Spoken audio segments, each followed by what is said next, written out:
پوچھے نا تو وہ کہے گا نماز بھی مصطفیٰ کریم کا نام ہی ہے. نماز بھی مصطفیٰ کریم کا، نماز تو بعد کی بات ہے، انسان بھی مصطفیٰ کریم کا نام ہی بنتا ہے. حضرت سیدنا امام ابو حامد امام غزالی رحمت اللہ تعالی علیہ فرماتے ہیں، کیا فرماتے ہیں؟ کہہ دو سبحان اللہ. حضرت سیدنا امام غزالی رحمت اللہ علیہ فرماتے ہیں اے انسان، تیرا یہ جسم، تیرا یہ جسد، تیرا یہ حلیہ، یہ سارا کا سارا نام محمد سے ملتا ہے. کیسے ملتا ہے؟ فرمایا الرأس کالمیم المدبرہ. فرمایا کہ انسان تیرا جو سر ہے یہ حضور کی میم کے ساتھ مشابہ ہے. حضور کے نام میں جو میم ہے اس کی مثل ہے انسان کا سر، حضرت انسان کا سر.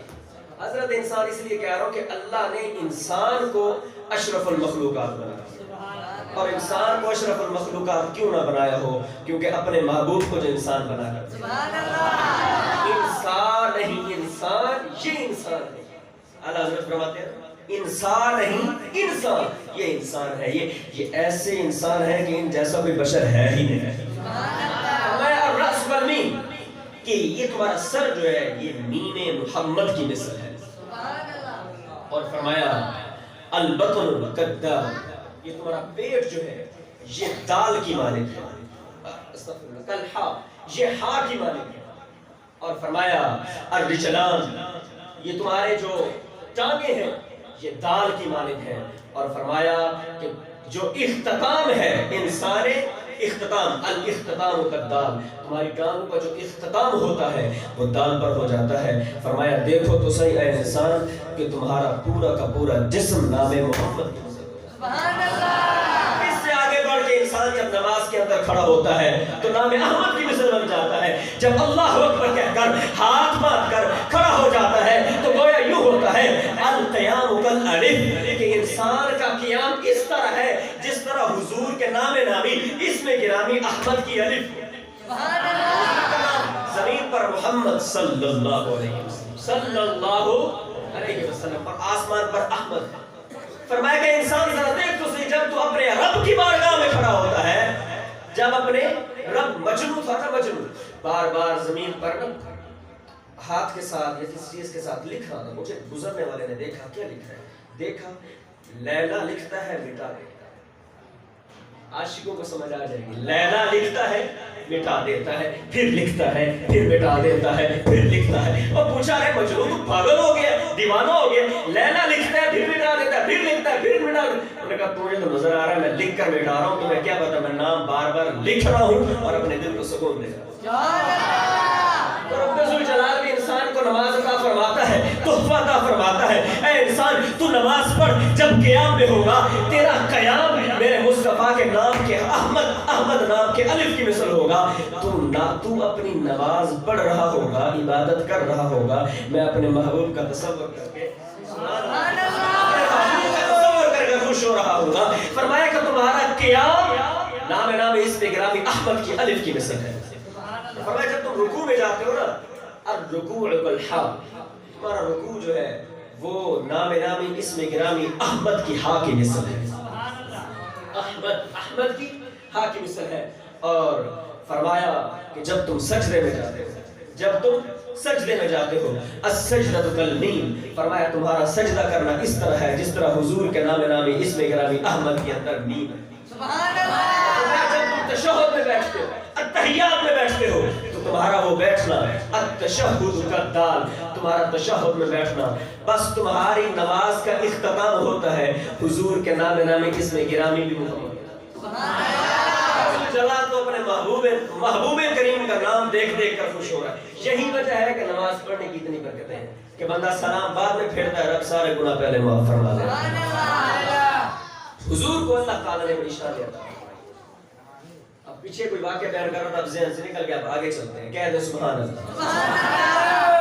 حضور صلی اللہ علیہ وآلہ وسلم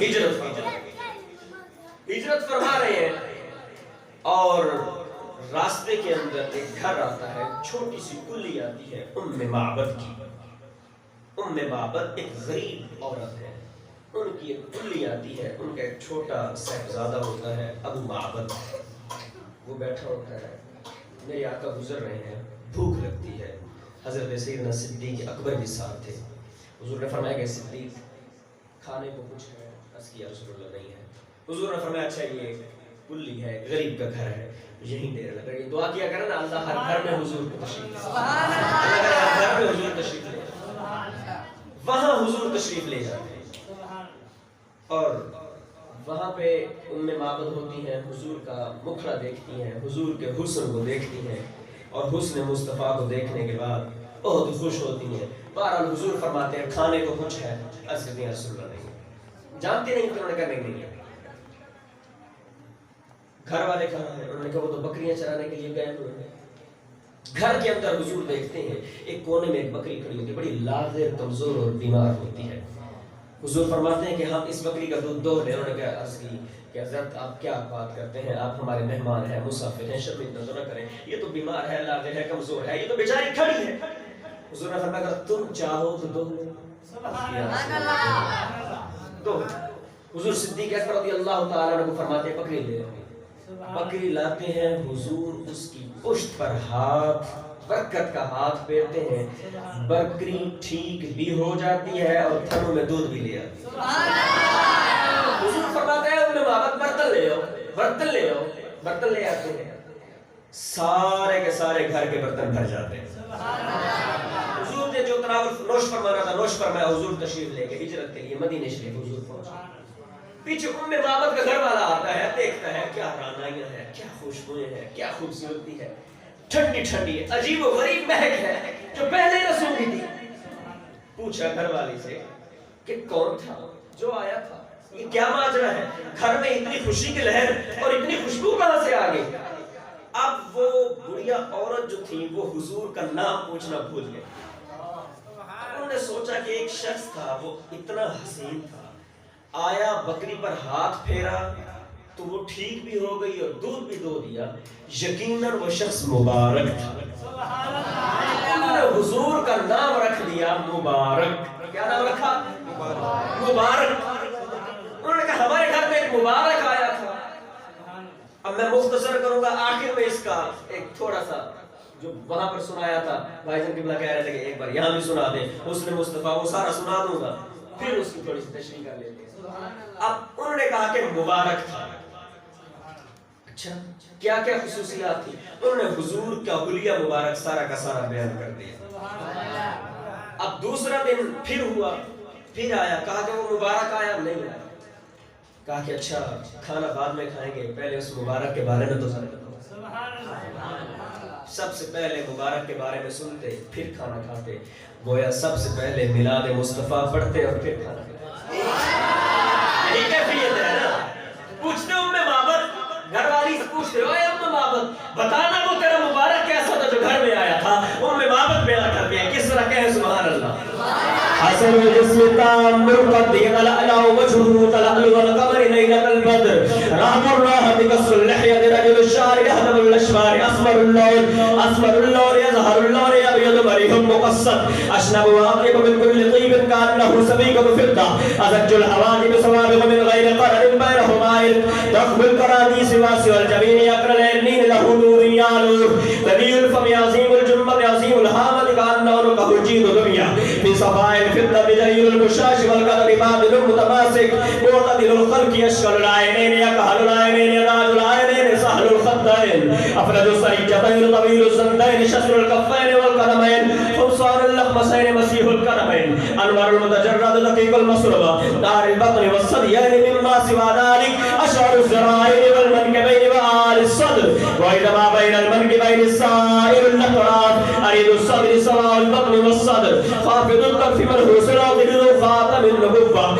ذريع المشية أجود الناس صدرا وأصدق الناس لهجة وألينهم عريقة وأكرمهم عشيرة من رآه بديهة هذا ومن خالته معرفة أحبا فلما قبله ولا بعده مثله. بہت ساری احادیث کا مجموعہ اکٹھا کر کے ایک ترتیب بنا کر میں سارا کا سارا بیان کر دیا اکٹھا. یہ سارا کا سارا حسن مصطفیٰ ہے. اب وہ کہنا کیا چاہ رہی تو اس میں سے ایک جملہ آپ کو بتا دیتا ہوں. کہتے ہیں کہ یا اپنے گھر والی کو اپنے معبد بتا رہی ہیں کہ جب وہ دور سے نظر آتے تھے تو بڑے ہی سونے لگتے تھے، مگر جب قریب آ جاتے تھے تو اور بھی زیادہ خوبصورت لگتے تھے۔ بہرحال یہ سارا قصہ چلتا رہا۔ کچھ دن کے بعد ام بابت گھر سے سامان لینے کے لیے باہر آئی تو سامان یہاں سے نہ ملا تو مدینے چلی گئی۔ مدینے جاتی ہیں، بیٹا بھی ساتھ ہے، تو کیا ہوتا ہے وہاں پر حضرت سیدنا صدیق اکبر رضی اللہ تعالی عنہ موجود ہوتے ہیں۔ صدیق اکبر وہاں موجود ہوتے ہیں۔ بیٹا دیکھ لیتا ہے، ماں کو کہتا ہے کہ یہ وہی شخص جو مبارک کے ساتھ ہمارے گھر آئے، جو مبارک کے ساتھ ہمارے گھر آئے۔ اب ماں اور بیٹا سیدنا صدیق اکبر کی بارگاہ میں حاضر ہو جاتے ہیں کہ ہمیں مبارک سے ملوائیں۔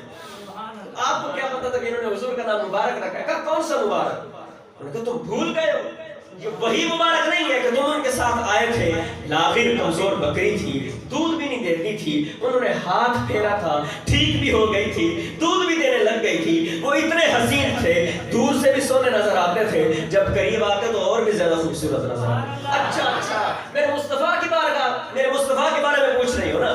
ہاں مصطفیٰ کے بارے میں پوچھ رہی ہوں۔ حضور کی بارگاہ میں لے گئے، حضور مسجد نبوی شریف میں تھے، جب حضور کی بارگاہ میں گئے حضور نے کلمہ توحید کا حکم دیا، سیدہ ام معبد بھی ایمان لے آئی اور ان کا بیٹا بھی ایمان لے آئی۔ سبحان اللہ۔ اب گھر کے اندر ایک ان کا جو شوہر تھا وہ پریشان، جب مدینے سے واپس جاتی ہے تو گھر والا پوچھتا ہے کہ کیا ماجرا لیٹ آئی ہیں؟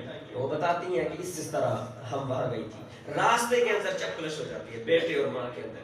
ماں کہتی ہے کہ میں بتاؤں گی گھر والے کو، اور بیٹا کہتا ہے کہ نہیں میں اپنے بابا کو میں صدیق کو میں نے دیکھا ہے۔ خیر وہاں جاتے ہیں، گھر والے کو بتاتے ہیں، وہ بھی آتے ہیں اور حضور کی بارگاہ میں آ کر کلمہ طیبہ پڑھ لیتے ہیں۔ اب یہاں پر قابل غور ایک بات ہے، وہ بکری کہہ دیں سبحان اللہ، وہ بکری حضرت سیدنا عمر بن خطاب رضی اللہ تعالی عنہ کے زمانے میں آیا تھا۔ ایک بار قحط، تو کہیں بھی بارش نہ تھی، پانی نہ تھا، قحط سالی تھی بہت زیادہ اور رزق میں بھی کمی تھی، مگر اس بکری کا دودھ اسی طرح جاری تھا جس طرح پہلے دن دیا۔ وہ بکری دودھ اسی طرح دیتی تھی۔ میرے مصطفیٰ کی شان بہت ہی نرالی ہے، ان کی شان اور ان کی عظمت کے بارے میں کیا پوچھتے ہو، ان کی عظمت جتنی ہی بیان کر دی جائے کم ہوتی ہے۔ حضرت سیدی اعلیٰ حضرت رحمت اللہ تعالی علیہ کیا فرماتے ہیں، ایک بار کہنا سبحان اللہ۔ سب سے اولا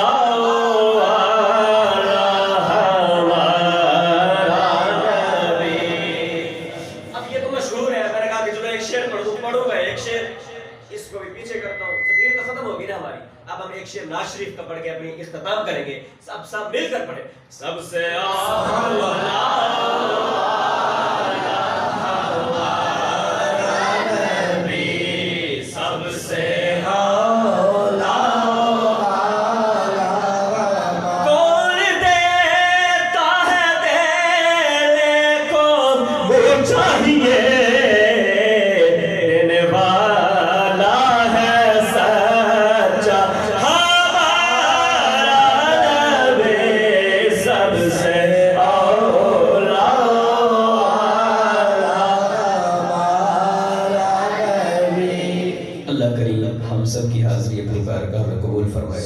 آمین وما علینا الا البلاغ المبین۔